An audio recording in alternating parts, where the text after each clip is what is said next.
السلام علیکم ورحمۃ اللہ وبرکاتہ۔ امید کرتا ہوں کہ آپ سب خیریت کے ساتھ ہوں گے اور خوش ہوں گے۔ اچھا، تنہائی کے گناہوں کے بارے میں کل ہم بات کر رہے تھے، جس کو تھوڑا سا ریوائز کر لیتے ہیں۔ جیسے کہ میں نے آپ کو کہا تھا کہ ہماری زندگی میں 80% جو گناہ ہوتے ہیں وہ تنہائی کے گناہ ہوتے ہیں، اور یہ جو تنہائی کے گناہ ہوتے ہیں یہ اتنے بڑے ڈسٹرائر ثابت ہوتے ہیں کہ ہمارے ایمان کو بہت فاسٹلی کھا جاتے ہیں، ہمیں اللہ کی نظروں میں گرا دیتے ہیں، ہمیں خود سے مایوس کر دیتے ہیں، اللہ سے مایوس کر دیتے ہیں۔ ہمارے ضمیر اس قدر ہمیں ملامت کر رہا ہوتا ہے کہ ہم اپنے آپ سے نظریں نہیں ملا پا رہے ہوتے۔ آج اسی سے ریلیٹڈ ایک بات ہے، ایک حدیث اور ایک قرآن کی آیت کہ جو ہمیں مور ہیلپ کر سکتی ہے تنہائی کے گناہوں سے بچانے میں۔ اور وہ کیا ہے؟ اللہ تعالیٰ سورہ رحمان میں ایک جگہ پر فرماتے ہیں وَلِمَنْ خَافَ مَقَامَ رَبِّهِ جَنَّتَانِ، کہ اور جو شخص دنیا میں اپنے پروردگار کے سامنے کھڑا ہونے سے ڈرتا تھا، اس کے لیے 2 باغ ہیں۔ دیکھیں، اللہ رب العزت کے ریوارڈز کی اگر بات کی جائے تو کتابوں میں آتا ہے کہ اللہ رب العزت نے اپنے بندوں کے لیے، اپنے ماننے والے بندوں کے لیے، اور جو لوگ اللہ کا ڈر اور خوف اور محبت اور بہت ساری اچھی فیلنگز اللہ کے لیے دل میں رکھتے ہیں، تو ایسے لوگ جب اس دنیا سے جاتے ہیں تو اللہ رب العزت انہیں ایسا ریوارڈ دیں گے کہ نہ کسی کان نے ان کے بارے میں سنا، نہ کسی آنکھ نے ان کو دیکھا، اور نہ کسی دل میں اس کا وہم و گمان تک گزرا۔ تو نو ون نوز کہ اللہ رب العزت نے انسان کے لیے کون کون سی لگژری لائف تیار کر رکھی ہے، اس کو جاننے کے لیے، اس کو دیکھنے کے لیے، اس کو سننے کے لیے، اس سے فائدے اٹھانے کے لیے ہمیں مرنا ہوگا۔ لیکن مرنا پھر 2 طرح کی موت ہوتی ہے۔ ایک تو وہ انسان بھی مرتے ہیں جو اپنی منمانی زندگیاں گزارتے ہیں، نفس کے غلام بنتے ہیں، شیطان کی پوجا کرتے ہیں، شیطان کے حکموں کو فالو کرتے ہیں، تنہائیوں میں گناہ کرتے ہیں، یہ لوگ بھی مر جاتے ہیں۔ اور دوسری جانب وہ لوگ بھی مرتے ہیں جو اللہ کے فرما بردار ہوتے ہیں، اللہ کی محبت ان کے دل میں ہوتی ہے، وہ اللہ کے لیے قربانیاں کرتے ہیں، وہ اللہ کے لیے نفس کی قربانی کرتے ہیں، وہ اللہ کے لیے گناہوں کو چھوڑتے ہیں، وہ اللہ کے لیے لوگوں کے ساتھ بھلائی کرتے ہیں، اپنے ساتھ بھلائی کرتے ہیں، اللہ کا خوف دل میں رکھتے ہیں، اللہ کا ڈر دل میں رکھتے ہیں، اللہ کا یقین دل میں رکھتے ہیں، اپنے اللہ کو اپنے آپ سے دور نہیں جانے دیتے اور نہ ہی خود اللہ سے دور جاتے ہیں، تو ایسے لوگ بھی مرتے ہیں۔ تو اینی ہاؤ یہ 2 طرح کی موتیں انسانوں کو آتی ہے۔ تو اگر کوئی انسان یہ چاہتا ہے کہ اللہ تعالیٰ کی وہ لگژری لائف ہمیں مل جائے، تو اسے چاہیے کہ وہ اس دنیا کی زندگی میں اپنے رب کو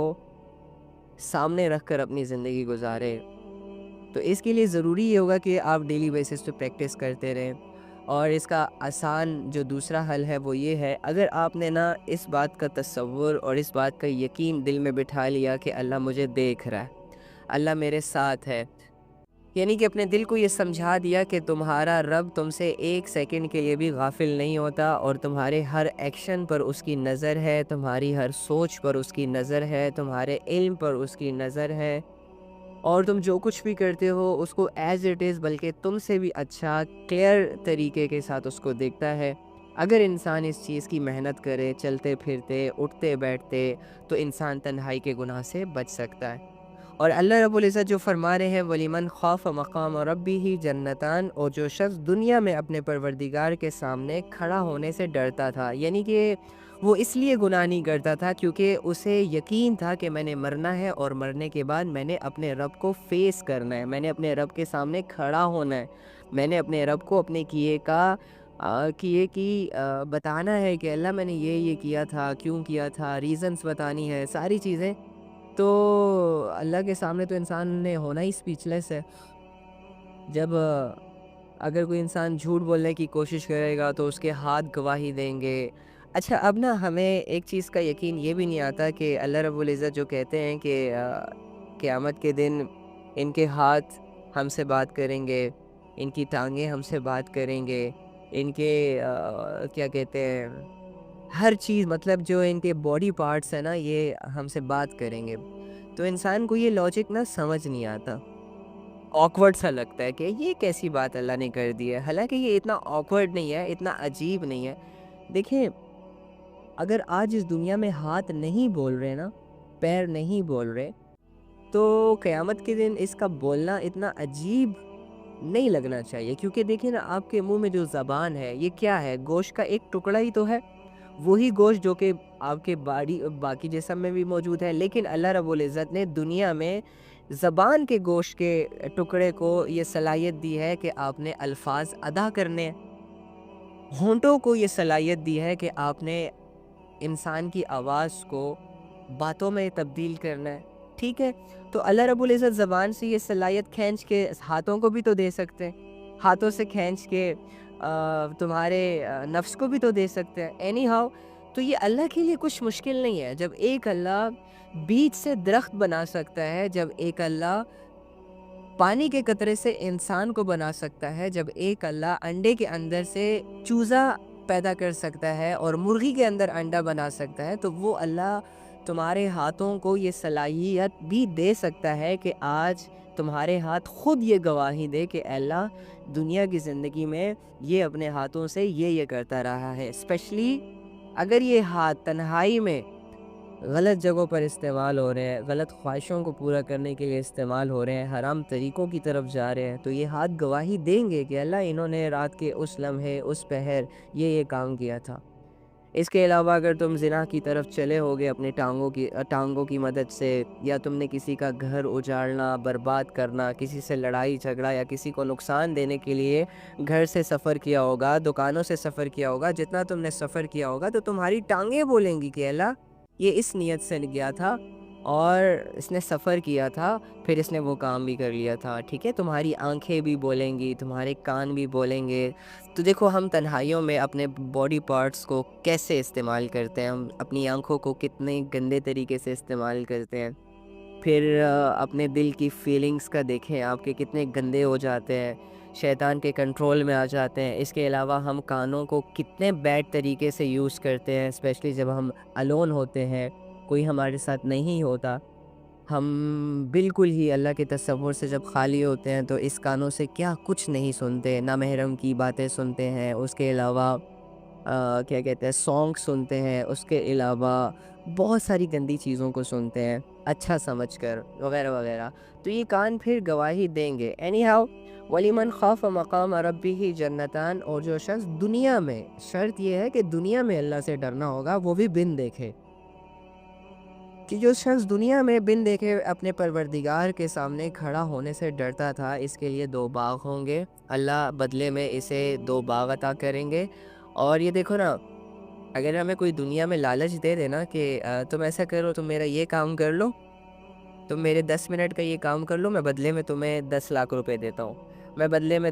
تمہاری جاب لگوا دیتا ہوں، میں بدلے میں تمہیں سرکاری نوکری دلوا دیتا ہوں، میں بدلے میں تمہیں پروموشن دے دیتا ہوں، میں بدلے میں تمہاری سیلری کو انکریز کر دوں گا، وغیرہ وغیرہ، تو ہم لالچ میں آ کر وہ کام کر گزرتے ہیں، بھلے ہمارے نفس کو اچھا لگے برا لگے، ہمارے لیے وہ کام کرنا مشکل ہو آسان ہو، اس میں خون بہانا ہو، اس میں پسینہ بہانا ہو، نفع نقصان کا سوچے بغیر لالچ کو دیکھتے ہیں، اور کوئی اگر ہمیں ریوارڈ دینے کی بات کرتا ہے تو ہم وہ کام کر لیتے ہیں، ایزیلی کر لیتے ہیں۔ تو اسی طرح دیکھو یار، جب دنیا کے 6 فٹ کے انسان کی باتوں میں آ سکتے ہو، اور دنیا کے چند سیکنڈ اور 2-4 مہینوں کے لیے اور یا 2-4 سالوں کے نفع کے لیے تم کوئی بھی کام کرنے کے لیے اپنے آپ کو تیار کر سکتے ہو، یا چلو 60-70 سال کی زندگی کے لیے کوئی بھی کام کرنے کے لیے تیار ہو جاتے ہو، تو تمہارا رب تم سے یہ کہہ رہا ہے، جو تمہاری زندگی کو انکریز کر دے گا، انفینٹ کر دے گا، کبھی نہ ختم ہونے والی بنا دے گا، جو تمہیں جنت میں انٹر ہونے کے بعد تمہیں 2 باغ عطا کرے گا، اور بدلے میں وہ کیا ڈیمانڈ کر رہا ہے کہ تم میرے سامنے کھڑے ہونے سے ڈرو۔ اس کا مطلب یہ ہے کہ تم کوئی بھی کام کرو تو اس سے پہلے سوچو کہ کیا یہ اللہ کی نظر میں صحیح ہے یا نہیں صحیح۔ اگر تم تنہائی میں ہو، اگر تم بھیڑ میں ہو، اگر تم کچھ کرنا چاہ رہے ہو، تو اس سے پہلے تھوڑا سا سوچا کرو کہ یہ جس طرح تم سوچتے ہو نا اکثر اوقات لوگوں کا، کہ یار میں ایک کام کر تو لوں لیکن اس کے بعد لوگوں کا ریئیکشن کیا ہوگا، یار میں یہ کرنا چاہتا ہوں لیکن اس وجہ سے نہیں کر رہا، مطلب تم سوچتے ہو تبھی جا کے کچھ فیصلہ کرتے ہو۔ اسی طرح جب کوئی بھی کام کرو نا، تو اپنی اس سوچ میں اللہ کو بھی تھوڑی سی جگہ دے دیا کرو، یعنی کہ تھوڑا سا یہ سوچ لیا کرو کہ ٹھیک ہے جو کام میں کرنے جا رہا ہوں یا جو کام کو کرنے کی پلاننگز میرے اندر چل رہی ہیں، آیا یہ میرے رب کی نظر میں ٹھیک ہے، درست ہے یا نہیں؟ اس کام کو کرنے کے بعد چلو دنیا میں تو میں نام کما لوں گا، چلو دنیا میں مجھے فائدہ بھی حاصل ہو جائے گا، لیکن تھوڑا سا اتنا سوچ لیا کرو کہ اس کام کو کرنے کے بعد کیا میرا رب مجھ سے راضی رہے گا؟ کیا میرا رب میری تعریف کرے گا؟ کیا میرا رب مجھے اپریشیٹ کرے گا؟ یا میں اپنے رب کی نظروں سے خود کو گرا دوں گا، یا میں اپنے رب کی ناراضگی کو مول لوں گا؟ تو یہ سوچ بھی آپ کو گناہوں سے روک سکتی ہے، اسپیشلی تنہائی کے گناہوں سے۔ تو جو لوگ ایسے ہوتے ہیں جو اس دنیا کی زندگی میں ایسی زندگی گزارتے ہیں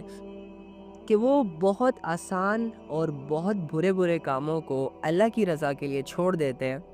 تو اللہ رب العزت انہیں بدلے میں 2 باغ عطا فرمائے گا، بہت ساری چیزیں عطا فرمائے گا۔ اور جو اللہ سے ڈرتا ہے، میں نے آپ کو کل بھی یہ کہا کہ اللہ رب العزت اس سے خود محبت کرنے لگ جاتے ہیں۔ جس کے دل میں اللہ رب العزت یہ چیز دیکھتے ہیں نا کہ یہ انسان دل ہی دل میں میرے لیے تڑپتا ہے، دل ہی دل میں میری کمی کو فیل کرتا ہے۔ ہاں یہ دنیا میں مصروف ضرور ہے، یہ جاب کرتا ہے، یہ گھر والوں کی رسپانسبلٹیز اٹھاتا ہے۔ ایک لڑکی ہے بیچاری، صبح اٹھتی ہے، گھر کے کاموں میں مصروف ہو جاتی ہے، رات تک تھکی ہاری جب وہ بیڈ پہ لیٹتی ہے تو 1-2 دفعہ سوچتی ضرور ہے کہ آج میں نے اللہ کے لیے کچھ کیا نہیں یا مجھ سے ہو نہ سکا۔ تو ایسی سچویشنز جب اللہ رب العزت کو کسی انسان کے دل میں نظر آتی ہیں